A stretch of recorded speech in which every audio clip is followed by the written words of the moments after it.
नमस्कार, बिहार मिथिला न्यूज़ में आपका स्वागत है। मैं हूं मनोज। आप भी सावधान रह जाइए, क्योंकि न सिर्फ एआई से बल्कि साइबर फ्रॉड इस कदर बढ़ गए हैं कि आपके नाम पर कई से राशि मंगा लेते हैं, आपके नाम से संदेश छेड़ देते हैं, जिससे आपको नुकसान पहुंच सकता है। हम बता दें, ये कोई छोटी बड़ी घटना नहीं है, ये आज सबसे बड़ी घटना है, जहां साइबर फ्रॉड को लेकर के आज दरभंगा के एसएसपी ने आज एक प्रेस कॉन्फ्रेंस के साथ कार्यशाला का आयोजन किया। वहीं दरभंगा के ललित नारायण मिथिला विश्वविद्यालय कुलपति के साथ बड़ा साइबर जो फ्रॉड हो गया।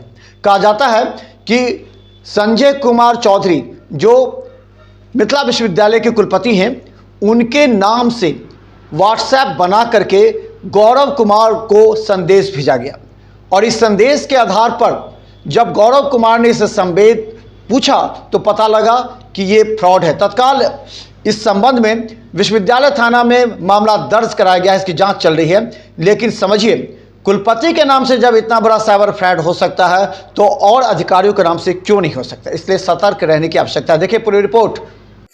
ललित नारायण मिथिला विश्वविद्यालय के सभी पदाधिकारियों, शिक्षकों एवं शिक्षकेतर कर्मचारियों को सूचित किया गया कि साइबर अपराधियों द्वारा माननीय कुलपति प्रोफेसर संजय कुमार चौधरी के नाम का दुरुपयोग में लाते हुए मोबाइल नंबर 6003672016 से अज्ञात व्यक्ति द्वारा कुलपति के नाम से फर्जी व्हाट्सएप के माध्यम से व्हाट्सएप संदेश एवं व्हाट्सएप कॉलिंग के द्वारा विश्वविद्यालय के शिक्षक डॉक्टर गौरव कुमार को ऐसे संदेश प्राप्त हुए।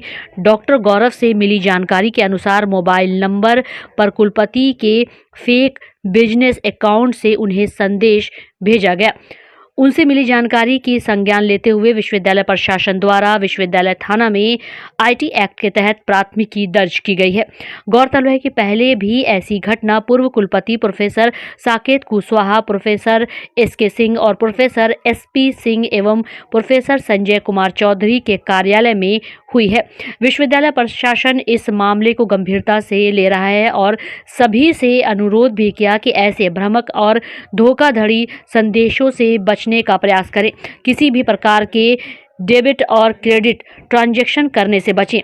ऐसे किसी भी संदेश अथवा कॉल आने पर किसी प्रकार की कोई जानकारी साझा न करें।